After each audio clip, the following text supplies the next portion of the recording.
తాళ్లపాక అన్నమాచార్యులు తెలుగు సాహిత్యంలో తొలి వాగ్గేయకారుడు. అంటే తన పాటలు తానే రాసి పాడేవారు. శ్రీ వెంకటేశ్వర స్వామికి గొప్ప భక్తుడు మరియు పద కవితా పితామహుడు. 15వ శతాబ్దంలో జీవించిన ఆయన తిరుమల శ్రీ వెంకటేశ్వర స్వామిని కీర్తిస్తూ 32,000 సంకీర్తనలు రచించారు. తెలుగులో భక్తి సంప్రదాయానికి ముఖ్యంగా శృంగార వేదాంత భావాలతో నిండిన కీర్తనలకు ఆద్యులు. ఆయనకు పద కవిత పితామహుడు, సంకీర్తనాచార్యుడు వంటి బిరుదులున్నాయి. ఈయన కీర్తనలు నేటికి భక్తి సంగీతంలో ప్రాచుర్యంలో ఉన్నాయి. కొన్ని ముఖ్య విషయాలు: అన్నమాచార్యులు 1408 సంవత్సరం నుంచి 1503 సంవత్సరం వరకు జీవించారు. ప్రధాన రచనలు: ఈయన వెంకటేశ్వరుని స్తుతిస్తూ 32,000 సంకీర్తనలు రచించారు.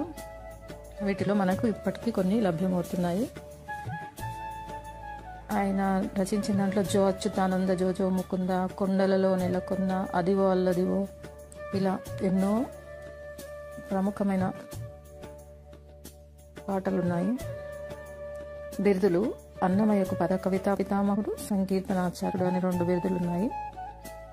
ప్రాముఖ్యత: తెలుగులో మొట్టమొదటి వాగ్గేయకారుడు, దక్షిణాపథంలో భజన సంప్రదాయానికి, పద కవితా శైలికి మార్గదర్శకులు. ఇతడు తిరుమల శ్రీ వెంకటేశ్వర స్వామికి అంకితమైన గొప్ప వైష్ణవ భక్తుడు. స్వామి మేలుకొలుపులు, జోలపాటలు పాడేవారు.